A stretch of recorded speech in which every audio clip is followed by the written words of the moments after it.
Seguro Auto Use eu monto como quiser e só pago pelo que eu escolho.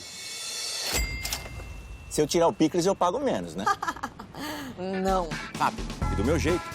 Só na Use mesmo. Baixe o aplicativo e contrate. Use. Seguro tipo você.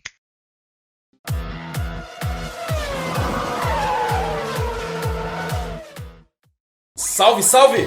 Amigas e amigos do Grande Prêmio, tudo bom? Tudo bem com vocês? Satisfação a todos aí. Fernando Silva falando diretamente de Sumaré, nesse GP às 10. E hoje eu quero destacar um pouquinho a história, a carreira e o folclore que envolve o piloto Pastor Maldonado. Quem aí tem saudades do Pastor Maldonado na Fórmula 1? Tem uma carreira até meteórica, digamos assim. Ele que correu na Fórmula 1 entre 2011 e 2015, passou por Williams, Lotus e depois que secou a torneira da PDVSA, que é a petrolífera estatal da Venezuela, ele teve de encerrar sua carreira na Fórmula 1. Tá na ativa, ficou praticamente 3 anos parado para em 2018 retornar à ativa ao automobilismo e acelerar no Mundial de Endurance do WEC pela equipe Dragon Speed na LMP2. Esse ano que vai entrar agora, nessa próxima super temporada, 2019 e 2020, ele segue na LMP2, na equipe J. Inclusive, se você quiser assistir o Pastor Maldonado em loco, em Interlagos, nas 6 horas de São Paulo, em 2020, 1º de fevereiro de 2020, vale a pena, uma corrida bem legal para a gente acompanhar o retorno do Mundial de Endurance ao Brasil. Mas falando um pouquinho sobre a carreira do Pastor, o Pastor é um piloto folclórico porque ele é muito conhecido, muito falado até hoje. A gente vê muito nas transmissões de automobilismo, sobretudo da Fórmula 1. A gente vê as pessoas falando, comentando um pouco sobre como que era o Pastor em termos de destruidor de carros, né? E aí ele acabou entrando muito pelo folclore, justamente por isso, por ele ser muito batedor de carros, né? Como foi na década de 80 e um pouquinho de 90 o Andrea De Cesaris, saudoso Andrea De Cesaris. E o Pastor, ele tem uma carreira bem estranha, né? Porque ele foi campeão da Fórmula Renault italiana em 2004 e entre 2007 e 2010, por exemplo, ele correu 4 anos seguidos na GP2, a antiga GP2, hoje Fórmula 2. No 4º ano da sua passagem pela GP2, ele foi campeão, num ano até forte, considerando o nome dos pilotos com quem ele lutou pelo título. Sérgio Pérez foi o vice-campeão e o Júlio Bianchi, também saudoso Júlio Bianchi. E o Pastor foi campeão em meio a um grid bastante forte da GP2. E aí no ano seguinte, claro, com o combustível financeiro da PDVSA, à época com a carreira impulsionada pelo Hugo Chávez, então presidente da Venezuela, o Pastor ele foi alçado à condição de titular da Williams. Piloto pagante, o Pastor que chegou à Williams tirando a vaga do Nico Hülkenberg. Hülkenberg, ele notoriamente um piloto de muito talento, mas ele não tinha o dinheiro para continuar na equipe. Foi um 2011 bem fraco, tanto que fraco para o Williams como um todo e mais ainda para o Pastor. A Williams que voltava a ter motor Renault naquela temporada, mas para você ter ideia, o Barrichello ele somou apenas 4 pontos e o Maldonado fez apenas 1 ponto, marcou 1 ponto em toda a temporada.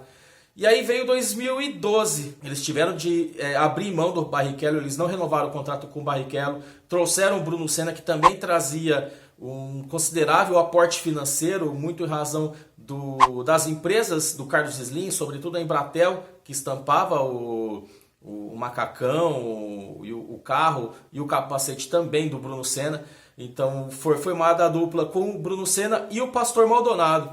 E aí foi aquele ano daquela corrida inacreditável até hoje, que a gente lembra de como que o Pastor Maldonado conseguiu ganhar no mérito o GP da Espanha de 2012, em Barcelona. Ele largou na pole position. Na verdade, a pole position daquela corrida foi conquistada pelo Lewis Hamilton. O Pastor ficou em segundo no grid de largada.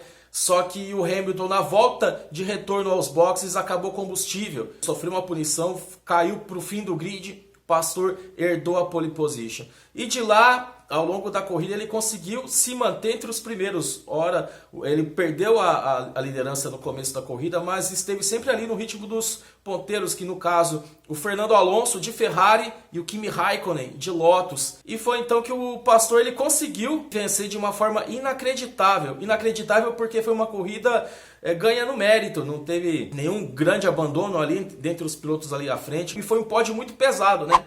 Com o Pastor Maldonado ao lado do Alonso e do Raikkonen, dois grandes campeões da Fórmula 1.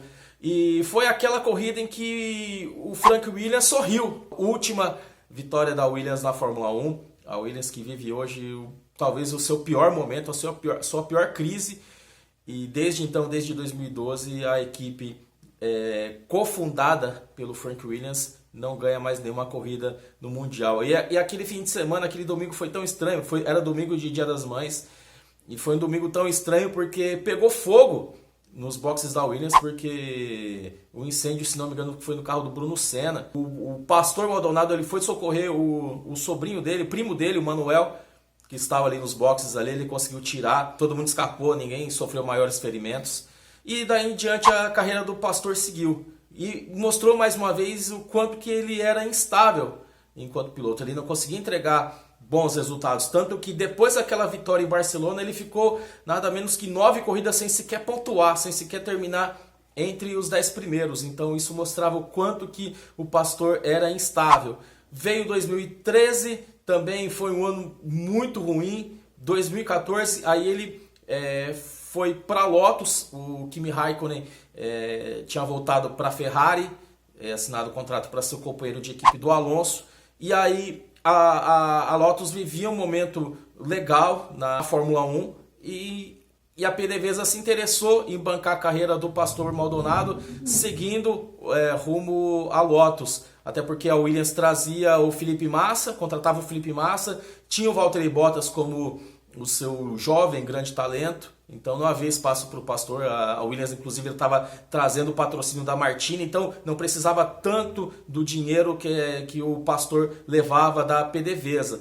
E aí a Lotus tinha essa dificuldade financeira já há algum tempo, até mesmo na época do Kimi havia essa dificuldade financeira. O Pastor Maldonado levou o dinheiro venezuelano para a PDVSA, e então foram 2 temporadas bem ruins.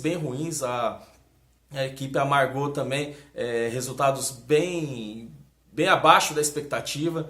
E aí a fonte secou. E aí quando foi 2015, o Pastor fez até um campeonato razoável, marcou 27 pontos na temporada de 2015, mas aí não tinha mais o que fazer. A PDVSA tirou o time de campo em crise também. Já era o começo de uma grande crise econômica na Venezuela, não teve mais condições de o Pastor Maldonado continuar. Pastor que, como a gente falou no começo do vídeo, é um piloto folclórico, né? Porque ele ficou conhecido por esse histórico de destruir carros e tudo. É o que eu falo de um piloto louco, porém consciente, porque ele conseguia também entregar de vez em quando alguns resultados. A carreira dele mostra que demorou, mas conseguiu ser campeão na GP2, que era ainda hoje como Fórmula 2 a principal categoria de acesso à Fórmula 1, lutando contra pilotos importantes.